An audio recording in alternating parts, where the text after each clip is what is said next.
daripada ikat janji perkawinan manang pagpulot ni yang anggota Joshua pribadi siapa Dohot Uten Wita Triana Utabara. Firman Tuhan terambil dari Efesus pasal 5 ayat 22 dan 23. Hai istri, tunduklah kepada suamimu seperti kepada Tuhan, karena suami adalah kepala istri, sama seperti Kristus adalah kepala jemaat. Dialah yang menyelamatkan tubuh. Demikian firman Tuhan. Saudara-saudara yang terkasih dalam Tuhan Yesus Kristus, sebenarnya ini kan hanya syarat administrasi untuk melangsungkan penerimaan pemberkatan nikah Joshua dengan si Wita. Si Wita dulu lahir di mana? Di Kalimantan kah? Sulawesi kah? Atau NTT, NTB? Karena itu kan Wita waktu Indonesia Tengah. Bukan itu maksudnya. Bukan. Iya ya. Di Gunung Istoli tadi ya. Makanya kan mambal sekali Wita kok jadi ke Gunung Istoli. Misalkan tadi Sulawesi lahir kan. Iya. Kalau nanti menikah ingin punya anak berapa? Maunya berapa? 2. Joshua, kalau sudah menikah nanti mau punya anak berapa? 2, berarti 4. Kalau juga mau punya nanti, kalau mau punya 2 dari anaknya, 2 dari orang lain itu permintaannya mah. Jadi permintaan si Joshua kalau sudah menikah 2, saya ingin punya anak. Si Wita juga 2, berarti wajib. Nggak, itu yang nama roti. Biasanya agak naku semua ya. Tunggu udah ada lagi disuruh nama roti. Tapi masanya dulu ini ya, plasmanya berdua agak amat tanah mana minat tanah, tapi itu semua oke nak masalah. Tapi ini amal siapa ini pendeta amal kita ini beruntung dia nak. Karena di Jumat kediaman tubuh ini dia mendapatkan rumah. Hebat banget. Gak dari 2 dia, dari jemaat ini. Saya nggak mengatakan bagar makan tanah, cuma biasanya kan dari 2 ini ada di sini ngapain di 2. Jadi juga ada dulu di kita buat halal itu maksudnya. Oke Pak. Jadi firman Tuhan ingin mengatakan, hai istri, tunduklah kepada suami. Tunduk apakah dalam arti bangun pagi istri harus menyapa, tunduk-tunduk begitu? Apakah kata suami istri harus mengiyakan begitu, monggo-monggo begitu? Tidak. Tunduk berarti tempatkanlah dirimu di bawah. Ibarat organ tubuh, suami itu kan kepala, istri itu di bawah kepala. Kira-kira di bawah kepala itu apa? Kan leher kan? Bisakah leher, bisakah kepala melihat ke kanan ke kiri atau berbuat sesuatu tanpa leher? Gak bisa. Walaupun dia di bawah, ditempatkan dirinya di bawah, tetapi fungsinya amat vital dia di tengah-tengah keluarga. Itulah leher tadi, menopang kepala. Itu fungsi istri. Karena misi keluarga Kristen adalah harus mewujudkan hubungan antara Kristus dengan jemaat. Hubungan yang diikat oleh janji. Janji bukan hanya sekedar janji. Nanti aku samperin lo ke rumah lo ya, kita makan bakso. Janji itu beda sama janji perkawinan. Kalau yang berjanji tadi makan bakso tidak datang, dia salah. Bukan berdosa, salah bisa dikoreksi oleh yang bersangkutan. Tetapi apabila kita mengingkar janji dalam perkawinan, dia berdosa. Berdosa. Apakah dosa bisa dikoreksi? dosa hanya bisa diampuni. Kita bisa memaafkan, tapi yang mengampuni itu Tuhan. Tuhanlah yang mengampuni. Makanya apabila di antara kalian Joshua dan Mika ingkar janji, dia berdosa, ya kan? Makanya jangan ingkar janji. Sekarang kalian berjanji, sudah tenang.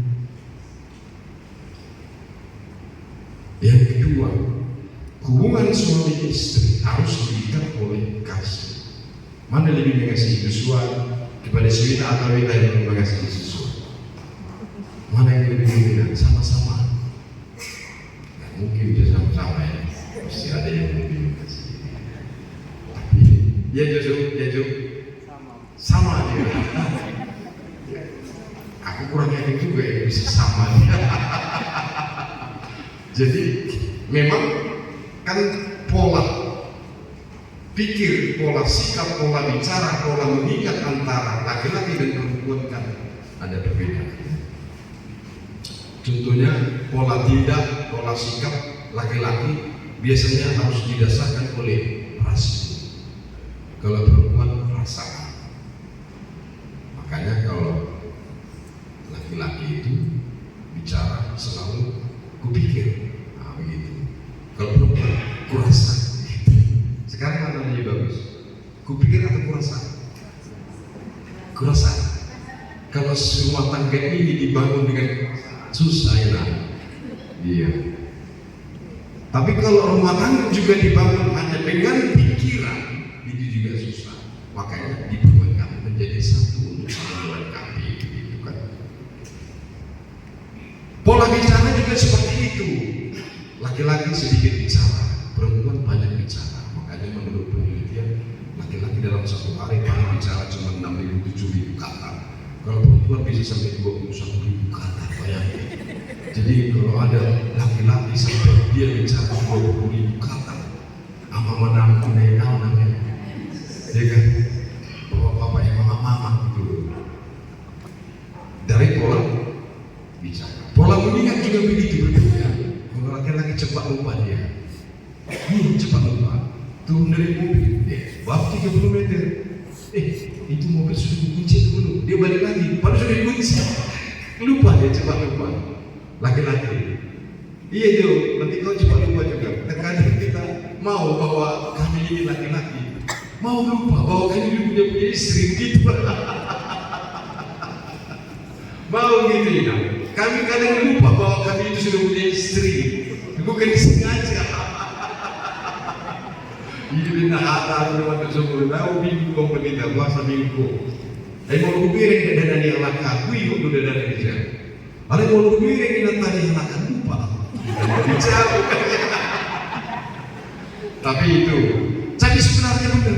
Coba kepada tanya anak-anak, mana lebih sering mereka menemukan uang di sakunya bapaknya atau mamanya? Bapak, kalian sering lupa bahwa ternyata ada uang di celana kotor itu. Maka dia sering ketemu uang di sakunya bapak ketimbang mama. Mama itu tajam ingatannya, ibu-ibu perempuan itu tajam ingatannya.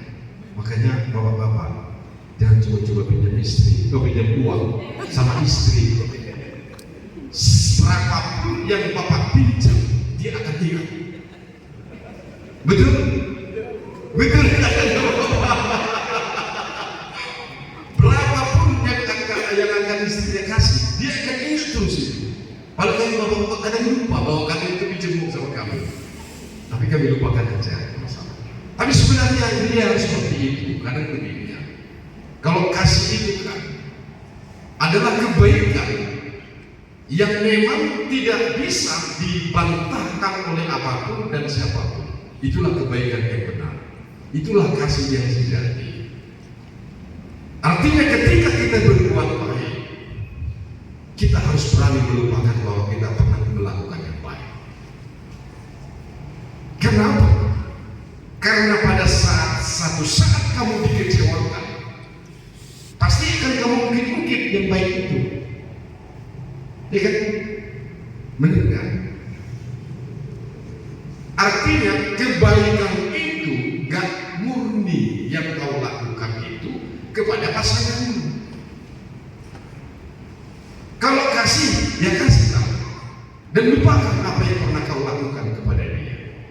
ingat, siapapun yang pernah melakukan kebaikan bagimu, ingat. Itu aja. Apapun yang kau lakukan yang baik, lupakan. Tetapi yang menerima yang baik itulah yang ingat bahwa kau pernah menerima kebaikan dari seseorang. Bisa mengerti yang kukatakan ini? Atau bingung? Kalau udah bingung berarti bagus. Karena berarti kan main otaknya ini. Kalau sempat bingung kan berarti sih kan. Yang takutnya gini-gini, unduk-unduk, yang mangkuk-mangkuk ya. Ternyata hantu, dia kan unduk-unduk, nah, begitu. Tapi tiba-tiba dirga berarti ngantuk. Itu pola ingat. Pola kerja juga berbeda. Pola kerja dalam arti bahwa laki-laki itu kalau sudah melakukan suatu pekerjaan, seolah-olah dia telah melakukan semua. Makanya begitu setelah selesai dia melakukan pekerjaan, dia akan berkata, "Mak, beli dulu goreng. Mak, buat dulu kopi. Mak, buat dulu teh." Padahal satu pekerjaan dia udah dulu. Satu aja yang dikerjakan dia sudah dulu istrinya berapa kali. Perempuan pola kerjanya lupa. Dia cuci piring, dia mengurus anak, dia mengepel. Enggak pakai dia nuntut, enggak. Sekarang laki-laki ini gampang yang mengepel, gampang yang cuci piring itu, gampang yang menyetrika itu. Ribet itu pekerjaan istri itu kan. Tapi laki-laki baru satu pekerjaannya sudah ngatur-ngatur. Istri sudah banyak dia lakukan, enggak pernah ngatur-ngatur kan? Enggak. Tapi ini jangan kesimpulan dia pendeta. Hubungan keluarga harus bisa mencerminkan hubungan Kristus dengan jemaatnya. Itu yang dimaksud Rasul Paulus kepada kita semua juga, ya kan? Harus mencerminkan hubungan Kristus dengan jemaatnya yang diikat oleh kasih. Kasih ini kan bisa mengalami luntur. Hari ini kita mengasihi, berarti kan kasihnya sebenarnya itu bukan kasih. Kalau kasih itu unconditional love, kasih tanpa syarat. Artinya hari ini dia mengasihi, besok pun dia mengasihi, kapanpun dia tetap mengasihi. Walaupun dia mengecewakan kita tetap mengasihi dia. Seharusnya itu. Aku mengasihi dia, tetapi setelah saya mengetahui sifat buruknya, saya benci dia. Berarti Anda tidak mengasihi sebenarnya, ya kan? Seharusnya kasih itu tanpa syarat. Ya. Jangan karena masih muda si Joshua, ini cintanya si Rita ini luar biasa kepada dia, penyambutannya apa luar biasa. Kamu sudah minum bang, kamu minum apa bang, gitu kan? Teh atau kopi bang, marah bang dulu subuh. Ini mau lebih tua udah tong mana bang? Nampe tergantung nama anaknya ya. Siapa nama anaknya atau Willy, Pak Willy nah dia panggil. Tapi jangan kalau anak pertama buat nama anakmu si tua. Nanti kau panggil Pak Tua, kau bilang keren tidak? Ya kan? Si tua nama anak dipanggil dia ada si Willy Pak Tua, nah panggil dia Mak Tua, nanti kan suami istri. Berarti kalau anak kedua udah bisa kan, biasanya kan orang itu disebut anak pertama aja ya kan, sama dia namanya sama anaknya. Makanya ya jangan membuat nama anakmu si tua siapa, kau panggilan dari si Willy Pak Tua, gak cocok dia kan, gak keren kan, harus keren lah. Tapi ampak udah luar biasa sudah banyak itu ampak cukup 3 ya Joshua cukup 2 atau 3. Kalau ampak dikasih lagi oke lah, gak masalah ya. So ya mama pun siap untuk mengurusnya yang menemaninya. Itu yang kedua. Yang ketiga, Paulus ingin supaya dalam perkawinan kan ada 2 simbol, peneguhan dan pemberkatan. Ya kan? Kalau dalam peneguhan itu kan dikatakan pendeta apa yang telah dipersatukan Tuhan tidak boleh diceraikan oleh manusia. Barulah mereka berjabat tangan dan pendeta itu mengatakan kalimat tadi. Berjabat tangan baru tangan pendeta menumpangkan tangannya ke kedua tangan kalian. Barulah pendeta mengatakan Nabi Dadu di dewata dan jadi siram hijau. Itu diteguhkan. Sebenarnya simbol itu bukan hanya tangan kalian saja yang berjabat tangan. Kenapa harus ada tangan ketiga, tangan pendeta itu? Supaya jangan ada di antara kalian begitu tidak suka tarik tangan. Begitu juga si Wita tarik tangan. Aku nggak suka ditarik tangannya. Begitu menikah tidak bisa lagi kita mundur dia. Tidak bisa aku mengecewa mundur ditarik tangannya tidak bisa. Makanya ada tangan ketiga yang menggenggam tangan mereka supaya jangan ada pikiran di antara kalian untuk jalan, untuk pisah. Karena yang dipersatukan Tuhan tidak boleh dipisahkan oleh manusia. Itulah arti tangan ketiga itu yang mempersatukan mereka, diteguhkan mereka. Ya, kita kan nama rumah tangga dan nalau tuan malu situ koro habis dan masuk tanah daturi tahu lah manusia nggak bisa. Kita bukan beri barang di orang, bukan beri barang di tukui yang rumah tangga ini. Ini barang tercapai. Kalau Anda kecewa silakan pulangkan. Bukan seperti itu, ya kan? Pertahankan perkawinan Joshua. Ya, begitu juga kita ya. Pauliudi pasari piromu mau menganungna bukan lebih masih jual betul. Masih jual. Hidup ini mau menganungna sama menahuna pambahin saya cuma itu dia. Mau masih jual akan masyarakat di Paulo musim teringalan. Ya kan akan nama daun dibaca musim. Ini nama sejuk dan tahu dengan bagaimana stop. Itu bagaimana? Di timur masih doa tapi di luar sepi masih terdapat itu. Ukur naik asli. Beda. Itu laku. Abi mulu ala berbeda. Rasoko. Abi korneo kodenya. Rasoko.